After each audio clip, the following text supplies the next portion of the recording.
Hello, and welcome back to part 2 of the White Album 2 bonus story, Todokanai Koi, Love That Could Not Reach Has Reached. So, in the last part, we read through Haruki's perspective, and this was before the school festival happened. He was trying to write a song. That's like the little mark he wanted to leave on his school. He wanted to write a song for the light music club. And it took him a long time, but he finally got inspiration the day after Kazusa sat down and taught him to play guitar. So I wonder, what the inspiration led to. He got home and wrote a song that definitely wasn't about Kazusa and him, even though it absolutely is. So then we shifted over to Kazusa's perspective, and Takeya has just handed her Haruki's notebook and said, "Hey, help me make this guy's wish come true." And she started laughing. And here we are. Let's continue on. In the music studio in the basement of her home, Kazusa set the open notebook on the music stand of her piano and fully enjoyed its contents in several senses. So, even he has the kind of sensitivity that leads him to get lost in these pitiful delusions. Her feelings, which had been a little hazy after a small argument with a friend shortly before, seemed to be clearing up now. It was ridiculous that a relationship between two girls should become strained over the kind of blundering guy who wrote embarrassing poetry like this. Oh man. Again, Fumiaki Maruto-san, the guy that wrote White Album 2 and the guy that wrote this bonus story, he knows the foreshadowing that he's putting in here. That's painful. To Kazusa, Haruki Kitahara, the one responsible for writing these lyrics, was an irritating classmate who was always flitting around in her line of sight, a thorn in her side, an idiot who couldn't be left to his own devices, and something like a favored pupil. To their classmates and teachers, he seemed incomparably trustworthy, reliable, and easy to use to one's own convenience, like a god who would grant prayers without being given an offering. I don't want to compare Haruki to a god, but I guess it's more like an employee that works for no pay. I definitely wouldn't call him a god. And yet, for Kazusa, he seemed only like a hopeless pest, depressing, weirdly dependent, and bringing burden after burden. And so, this notebook of dark secrets, full of the embarrassing words that he penned, provided a once-in-a-lifetime chance to clear her pent-up frustrations. As she pondered how to best use this new fact about that overly serious chairman, his secret hidden side as a deluded poet, Kazusa began tickling the piano keys lightly, not bothering to hide the smile on her face. Are you pretending to be lonely? The melody with her right hand, the accompaniment with her left. She played a tune she had never used anywhere else, off the cuff, fitting it to these lyrics. After all, this notebook contained only the lyrics and the name of the lyricist. No score, no music writing credit, nothing. Which meant that, as it was, there was no way this could be used in the show. Couldn't help but wonder why. She scribbled down notations in pencil on the music paper that she had set up next to the notebook. She was working so hard on this. I love this. She could have just taken the notebook and laughed at it. And then, period, that's it. But instead, she took the notebook, laughed at it, and said, okay, I do want to make this guy's wish come true. And that's what makes her amazing. Her left hand continued roaming over the keys, seeking out sounds to adorn the melody. Moments ago, she had thoroughly laughed off these lyrics, but now she faced them seriously. Really, she hadn't had any complaint with the execution of the lyrics in the first place, even though they were a little clumsy and a little too earnest. That was exactly what made the honest feelings in them come across so directly. To be fully honest, she found herself just a bit moved. Oh, inspired. Clearly inspired because she's doing all this. At the same time, when she pictured the face of the person who had written it, all she could do was laugh. How I can make you see my heart. Ah. But the moment she reached the B section of the song, Kazusa unconsciously stopped playing. Her gaze was fixed on the room's digital clock. What am I even doing? It was the day a week before the school festival. I don't like that writing very much. Not yet past midnight. In 1 week, she would get the lousy guitarist into shape, make things work with the second song, Sound of Destiny, fine-tune the programming, and finally lead the school festival concert to success. Out of the 3 who would appear in the concert, she was the only one with any stage experience, and she would see all of it through.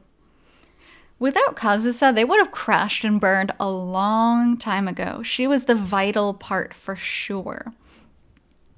For Kazusa, who lately had only touched the piano in the spirit of playing around, even for her main profession, this was plainly a burden that could be considered overwork. Definitely overwork, my God. Thinking rationally, this was no time to be taking the long way around. First of all, making this still-at-risk show succeed without a hitch was definitely the top priority. But at this point, will you be able to make it in time? Is this too much, even for you, Toma? I've got plenty of time. Finally, Kazusa returned her fingers to the piano. She put on as much affectation as she could, following along with the cheap provocation that existed only in her own imagination. I'm the only one who can save him. Long ago, up until middle school, Kazusa believed that when it came to music, as long as she put forth a serious effort, there was nothing she couldn't do. For a while, the talent was abandoned, forsaken by its real mother. Still, if it was just making one song, just enough to succeed at the school festival show, at a level that would get a reaction out of that idiot, she had plenty of time. How can I make you see my heart reflected in the mirror? Once more, the melody of the piano rang through the room. Empathizing with these honest lyrics with all her might, and driving all thoughts of the one who wrote them from her mind, Kazusa composed. A song about feelings for someone who seemed solitary. A song about trying to reach out to a closed-off, blunt, bitter, lonely person. It was a fortunate misconception and a fatal misunderstanding. Until the very, very end, Kazusa didn't realize. Oh, this is so sad. If only she had realized it right now, you know? And I don't know if she would have gone for it right away, Kazusa being Kazusa, but it definitely would have tipped things in her favor. The true identity of the person who seemed solitary. The name of the lonely someone who never opened her heart. Not even the plain, honest feelings directed at that someone. But at this point, for Kazusa, there was no helping that. Because at that moment, Kazusa Toma was a completely different person from the character who appeared in these lyrics. She wasn't solitary. She wasn't lonely. She was friendly. She was open. Indeed, her heart was open. Oh, and that's all it took. She just needed some friends. She just needed a group that accepted her and wanted her and needed her. And she has that right now. She has the trio. Unfortunately, things go wrong later on. So, moving on to chapter 3, this one is written from Setsuna's perspective. So now we're really starting to get to the end of wrapping up the side story. What is this? Well, a new song. The third one. Our last number. Oh. Kitahara wrote the lyrics. I set them to music. and you're going to sing, Ogiso. A song for just the three of us." With this exchange, Kazusa Toma, true head of the light music club, gave her a sheaf of... A sheaf? Is that a word? I think it's supposed to be sheet? Sheaf of sheet music. Wearing an uncharacteristically encouraging smile. "A song for the three of us?" was the first thing she said after reading it. Setsuna Ogiso, Hojo High School, 3rd year, Class A. She was a girl with the perfect balance of traits that boys idealized, a lovely appearance and a gentle manner that were a point of pride, or possibly an unwelcome blessing. Unwelcome blessing because it turned out when that guy had a crush on her, she ended up losing her whole friend group over it. So in that sense, yeah, it's not a blessing. Incidentally, even though everyone recognized her demeanor as the true essence of a school idol, she was a girl with a slightly impish nature who was occupied single-mindedly with the most stubborn honors student in the whole school. Lord knows why. Lord knows why at this point. Late November. The first day of the school festival had finally arrived. So we're definitely time skipping now. It was 3 o'clock in the afternoon on Friday, with the main event, the concert, set to take place the next day. Setsuna, working as a hostess to round up customers for her class's Taisho-style tea room, had spotted Haruki and abruptly abducted him. Then spirited him down into the Toma house's basement studio while still in her hostess outfit, where they had spent a day full of many ups and downs. I mean, this is one part in the White Album 2 lore that, depending on the source, kind of switches around. Whether it's Haruki that absolutely kidnaps Setsuna, or Setsuna that really is more like dragging Haruki around. I think they're both pretty good. And the clincher, the biggest surprise that brought all of this madness, had just been announced by the owner of this studio. The love that would not reach. Until yesterday, Setsuna and the other members of the Light Music Club had been visited by crisis after crisis. The guitar solo, meant to serve as the centerpiece of the second song, Sound of Destiny, was still incomplete. Kazusa, who was supposed to be the primary emotional support for the members, suddenly got sick and had to withdraw. With Kazusa and Haruki both out of the picture, Setsuna faced her rehearsal alone, only to find that her voice wouldn't come either. It was a fiasco. What a fiasco it was! Although at this point in the actual story, we are past that, luckily. So this is just reminiscing on painful things. Mere hours before, considering everybody's problems, it had seemed uncertain whether they would even be able to stand on stage at all, let alone pull off a successful show. But now, the situation had changed. Well, since I've been in this club from the start, I figured I should at least write one song or something.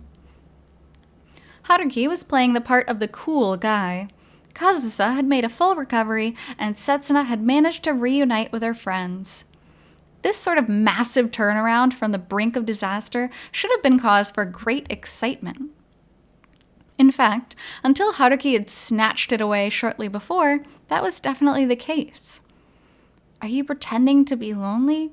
Couldn't help but wonder why. We had Takaya to play guitar, so I never thought that I would actually be on stage. Haruki's sheepish voice seemed to come from a great distance away. In fact, he was right next to her, practically speaking right into her ear, but barely any of what he said was making its way into her head.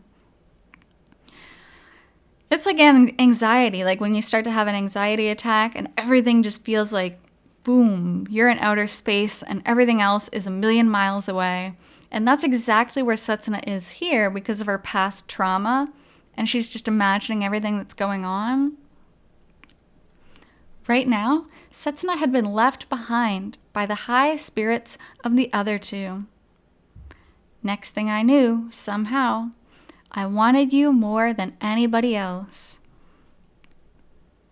But, well, whether this is the culmination of 3 years or just a bit of stupidity, she had never understood the meanings of musical notation, but today her eyes weren't even seeing it at all.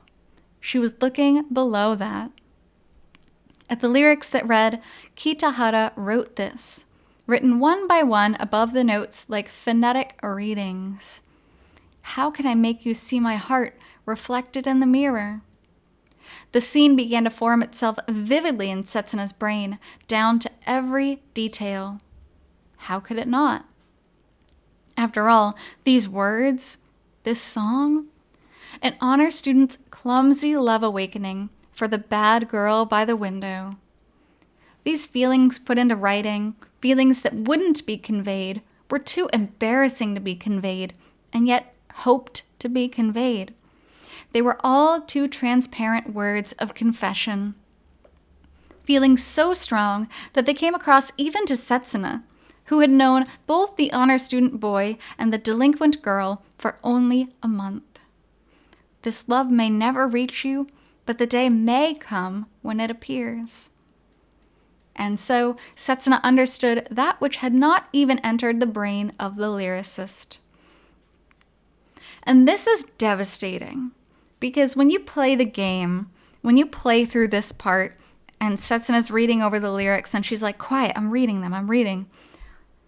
She's having a mental breakdown right now.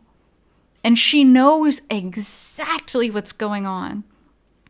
And yet, she's so optimistic in the game. She's like, "Okay, let's do it. This is going to be great. This is going to be fun." She is holding all of that inside. I feel so bad for Setsuna. I mean, it's not like she's being betrayed here. It's just really sad when you like someone and it's just thrown in your face so obviously that they like someone else, you know. That before the honor student boy's gaze, there was another girl from a different class, one he had met only a month before, who was not appearing to him. This part, here. What? Is there something weird? It would help me out a lot if you could give me some harsh critiques. No, it's not that. Here. After looking at the boy's blank, puzzled expression, she fixed her eyes hard on the girl in front of the piano. And that girl, Kazusa, shrugged her shoulders in resignation and smiled at Setsuna with a sigh. In the depths of her eyes shone a soft, gentle light full of affection, which she never showed anyone. It wasn't composure or gratitude, and certainly not ill will.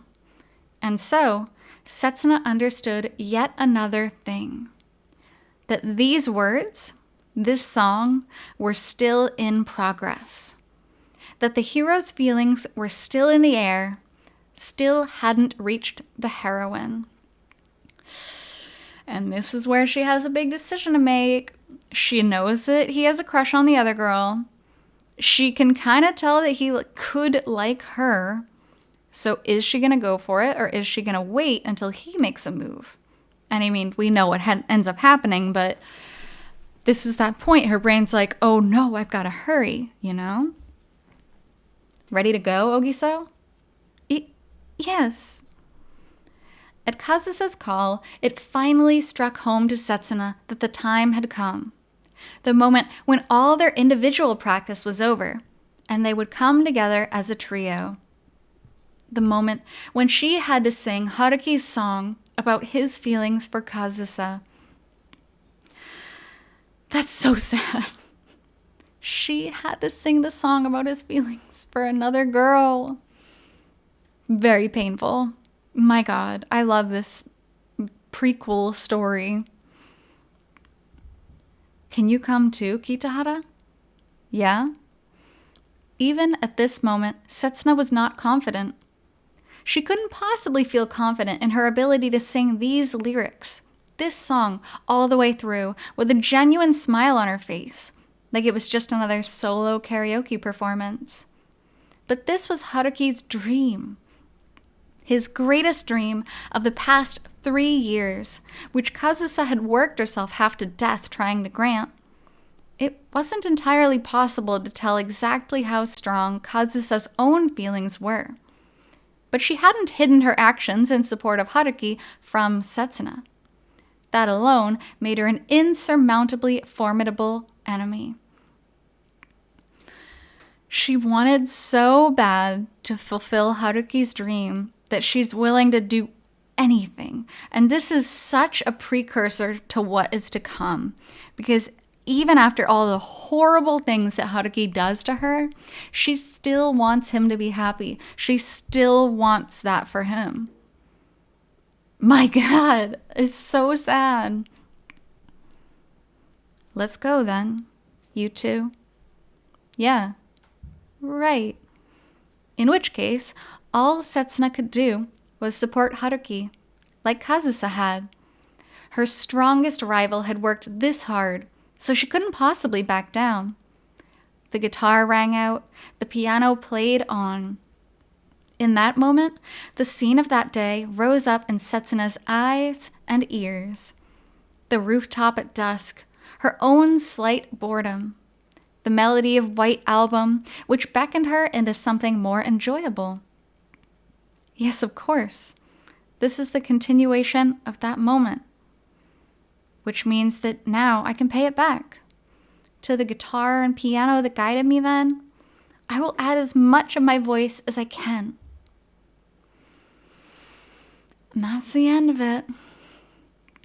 And that brings us to what we know inevitably ended up happening, but all that happened the day before the concert. And then we know what happened after the concert is Setsuna finally made her move because she was pretty desperate, especially after knowing what happened with Kazusa and Haruki just before she came in the room. It's tough. It's very tough. I think reading these bonus stories actually makes the story a whole lot sadder, more sad. But it's good too because it also adds a lot of depth to what's going on. So, thank you so much for joining me on this bonus story, Todokanai Koi, Love That Could Not Reach Has Reached. And I'll be back with more White Album 2 content in the future. So until then, I hope you take care. See you!